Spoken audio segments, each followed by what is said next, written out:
एक लंबा सफ़र घर की ओर। जैसे ही उसने दमास्कस जाने वाली उड़ान में कदम रखा, उसका दिल प्यार, गर्व और पुरानी यादों से भर गया। आलिया 1 साल बाद अपने घर दमास्कस जा रही थी। वह ब्रिटेन में मेडिसिन की पढ़ाई कर रही थी। उसके माता पिता ने बचपन से ही उसे डॉक्टर बनाने का सपना पूरा करने में उसकी सहायता की थी। अकादमिक माता पिता की बेटी के रूप में आलिया उनके ही नक्शे कदम पर चलने के लिए दृढ़ थी। लेकिन इस उपलब्धि की खुशी जल्द ही उसके माता पिता के जीवन को लेकर चिंताओं के बीच खो गई। सीरिया में भयानक अस्थिरता और अशांति थी।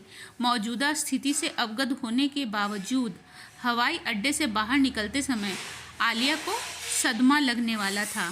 सड़कें अंधेरी और सुनसान थीं, मानो शहर पर कोई उदासी छा गई हो। पुलिस सड़कों पर मुस्तैदी से हर जगह तैनात थी। हे भगवान, मेरे माता पिता को कुछ हुआ तो नहीं होगा। मुझे उन्हें जल्दी से देखना होगा। मैं क्या करूं? ऐसे न जाने कितने ही विचार आलिया के मन को भेद रहे थे। विचारों की इस श्रृंखला को पास की ही मस्जिद से आने वाली नमाज की आवाज़ ने तोड़ा। इसके बाद उसे दूर से आती हुई एम्बुलेंस की आवाज़ सुनाई दी। वह सांस नहीं ले पा रही थी।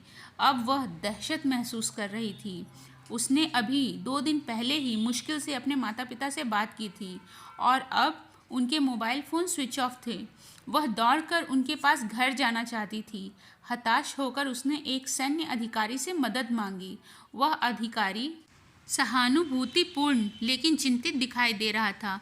उसने उसे घर ले जाने की पेशकश की, लेकिन उसने जोर देकर कहा कि उसे उससे पहले सैन्य शिविर में रुकना होगा।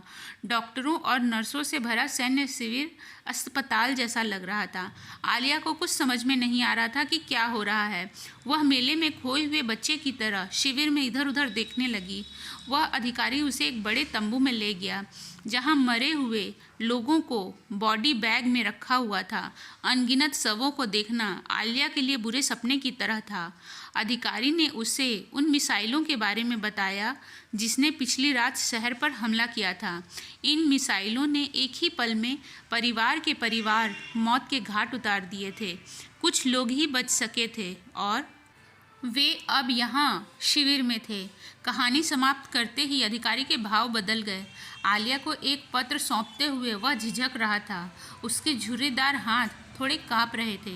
उसने कहा, तुम्हारी माँ ने आखिरी सांस लेने से पहले मुझे यह दिया था। I am so sorry. उसकी आवाज़ थोड़ी भर आई थी। आलिया ने एक आह भरी। अपनी पूरी हिम्मत को जुटाते हुए आलिया ने अपनी माँ की आखिरी चिट्ठी खोली। उसके अंतिम शब्द थे, मेरी प्यारी आलिया, मुझे आशा है जब तुम्हें यह पत्र मिलेगा तब तुम सुरक्षित और स्वस्थ होगी। यहाँ की तनावपूर्ण स्थिति को देखते हुए मुझे नहीं पता कि हमारा कोई कल होगा भी या नहीं। यदि हमारा कल नहीं है तो मैं तुमसे कहना चाहती हूँ कि तुम्हारे पिता और मुझे तुम पर बहुत गर्व है। हमें यकीन है कि तुम बहुत अच्छी डॉक्टर बनोगी, लेकिन इससे भी ज़्यादा हमें खुशी है कि तुम एक बहुत अच्छी इंसान हो। याद रखना कि जो सही है तुम हमेशा उसके लिए डटकर खड़ी रहना, भले ही इसके लिए तुम्हें अकेले ही खड़े रहना पड़े। मेरी प्यारी बेटी, इस पत्र को लिखते समय मैं तुम्हारे साथ बेन जॉनसन की एक कविता साझा करना चाहती हूँ। यह कविता बचपन से ही मेरे साथ रही है। जब भी तुम अपने आप को खोया हुआ महसूस करो, तुम इसे पढ़ना। मुझे यकीन है कि यह तुम्हें चीज़ों को सही दृष्टिकोण से समझने में मदद करेगी। इसने मुझे कभी निराश नहीं किया है और मुझे यकीन है कि तुम्हें भी कभी निराश नहीं करेगी।